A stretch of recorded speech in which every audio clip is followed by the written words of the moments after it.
prutas din, no?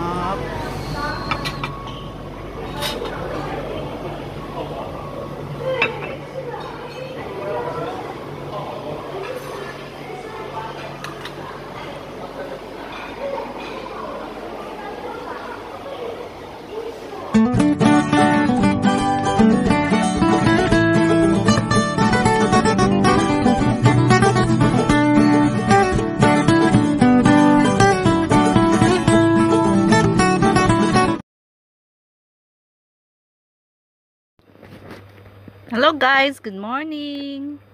Yan, dito kami sa may hotel. At alam nyo naman sa hotel, kapag sa breakfast, meron silang buffet. Yan. Kaya, buffet kami ng mga amo ko. Yan, sa dami ng pagpipilian. Hindi ko alam kung anong kukunin ko.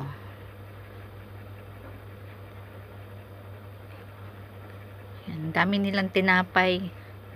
Pero kahit nga yung alaga ko, wala siyang magustuhan eh. Kung masarap nga ba yan. Hanggang tingin na lang ako.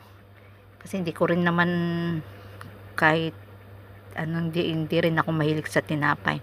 Ito lang meron ako nagustuhan dito, itong yogurt. Meron sila iba't ibang klase ng yogurt. Yan o. Tinikman ko kasi.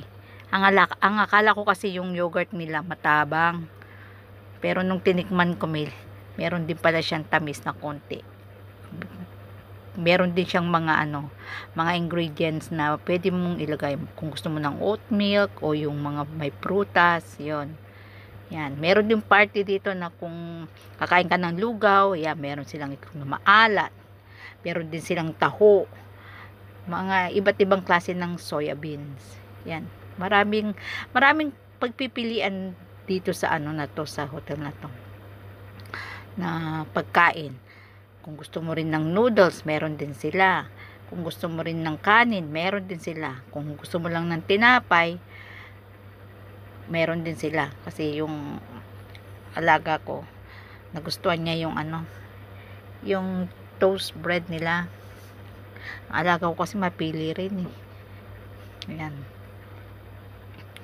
Kaya, bago ako kumuha ng pagkain, sinilip ko muna kung ano ang pwede kung anong magugustuhan ko. At meron akong nagustuhan yung ginisang broccoli na may itlog. May itlog. Parang hindi ko kasi gusto yung unti-unti lang naman yung mga kinuha ko kasi baka sa dami hindi mo rin mauubos. Tsaka sa umaga kasi hindi ka naman masyadong gutom pag sa umaga. Medyo pa yung yung panlasa mo. Yan. Kumuha ako ng broccoli. Mayroon din pala siyang ham. Tapos nakakita rin ako ng fried rice. Yan, may mushroom pa yan. Ito yung may itlog na ano ba yung nito? Yung bang sili ba yun? O yung yung green pepper ba yun? Tapos yung fried rice ang nagustuhan ko dyan. Kumuha lang naman ako ng mga unti-unti lang na portion ng mga pagkain. Kasi baka hindi ko rin maubos. Sa prutas naman, konti rin naman ng hilig ko naman sa mga prutas. Yun lang namang dragon fruits ang kinuha ko, tsaka yung yung watermelon. Kaya meron din silang mga milk. May hot milk, may cold milk. Yan.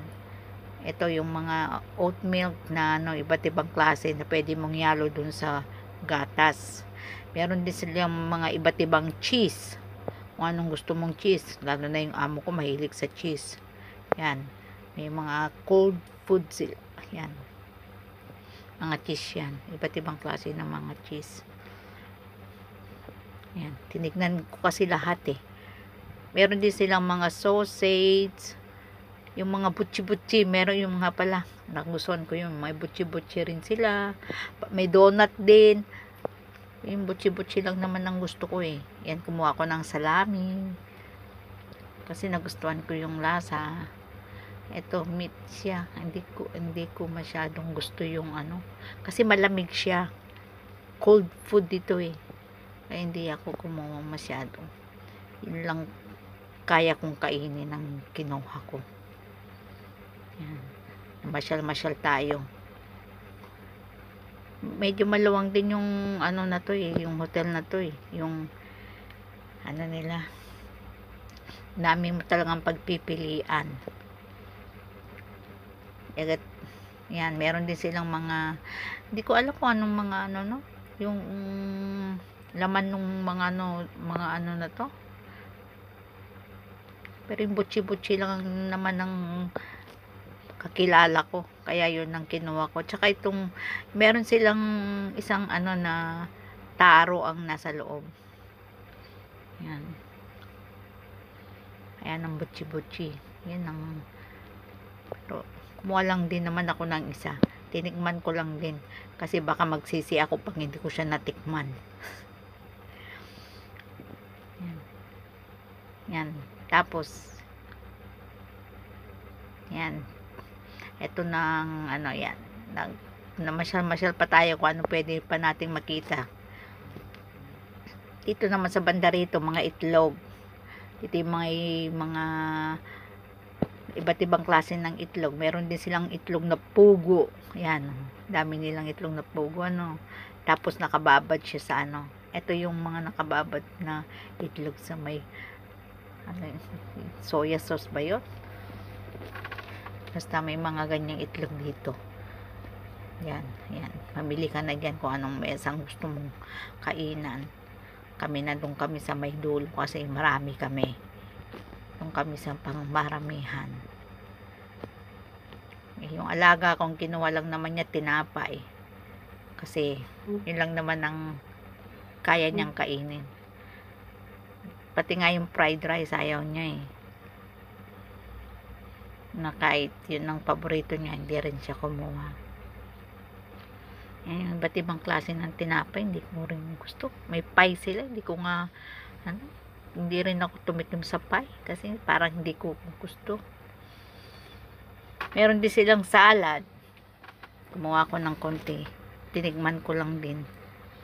Para, ano, alam ko rin kung anong lasa ng salad. Kaya, yun. Yan. Punta na tayo. Yan lang naman ang kinuha kong pagkain ko. Dapat yung kaya mong ubusin. Ayaw kong nakakarinig ng salita. Yan, kakain. Ito kami. Kasama ko sila lolo't lola at saka yung alaga ko. Yan. Pupunta naman tayo ngayon doon sa aking favorite na parte. Alin pa kundi anong masarap sa umaga, kundi kape. Yan, kuha tayo ng kape. Yan, serve your own.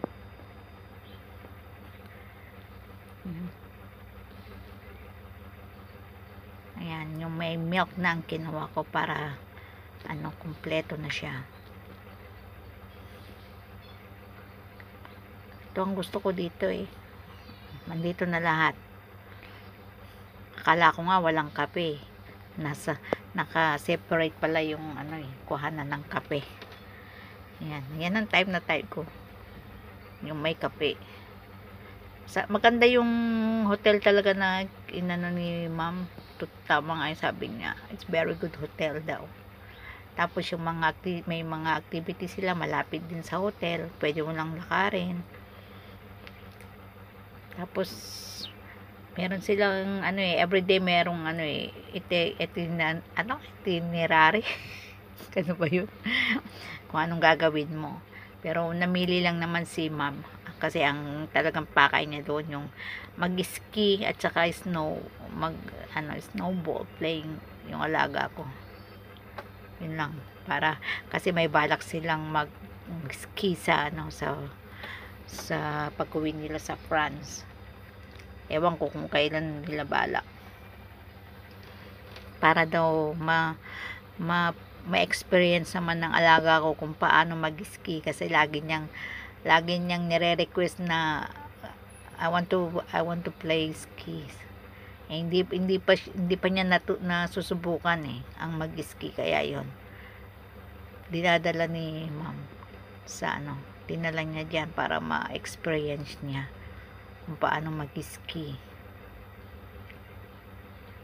Ang mahirap lang kasi sa alaga ko, kung magaling, marunong lang kung ang alaga ko siguro ay hindi picky sa pagkain, siguro lagi siyang isinasama ng magulang sa bakasyon. Kung sa bagay, lagi naman siyang isinasama. Pero, kung minsan kasi, ang hirap niyang, kasi hindi siya kumakain ng, talagang wala siyang gustong kainin, kundi pasta. Sa pizza, hindi naman siya kumakain ng talagang pizza Yun lang naman crunch yung kinakain niya. Sa tinapay, pili rin. Tapos, yun, kaya kung minsan, kaya ako sinama dyan dahil 3 weeks kami. Hindi naman ang amo ko naman kasi rin yan sobrang sipag din. Hindi niya kayang ipagluto yung anak niya. Kaya yun, kailangan niya ako para magluto sa anak niya ng kanin. Tsaka yun, kailangan ng alaga ko ng gulay. Mapili talaga ang alaga ko. Kailangan mong puro means ang pagkain ng alaga ko. Kaya yun. Diyan, nagbakasyon kami ng 2 days, bali 3 days, 2 nights, 3 days. Di parang bakasyon din ako kasi hindi ako magluluto. Kaya lang nga, yung alaga ko, ang pagkain ng alaga ko puro hindi siya nakakakain ng normal. Nga, kapag hindi siya nakakain, araw-araw kaming lumalabas, masyado pa man din siyang full of energy. Kaya kailangan din niya ng lakas. Kaya yan, pagkatapos ng kain dyan, larga na naman kami kung saan kami pwedeng pumunta. Pero, dyan magpunta kami ng water world pagkatapos nito. Kaya, kailangan namin kumain ng kasi kailangan ko na makipagbunuan sa alaga ko.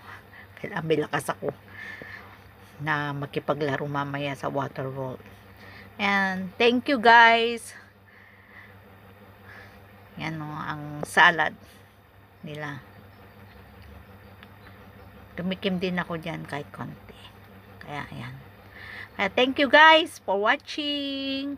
Sana nagustuhan ninyo itong aking content. Ito ay from China. Isang lugar sa sa China is the Taikang, China. Yan. Sumakay kami ng train papunta dito. Kaya thank you guys for watching. See you again on my next vlog. Bye bye.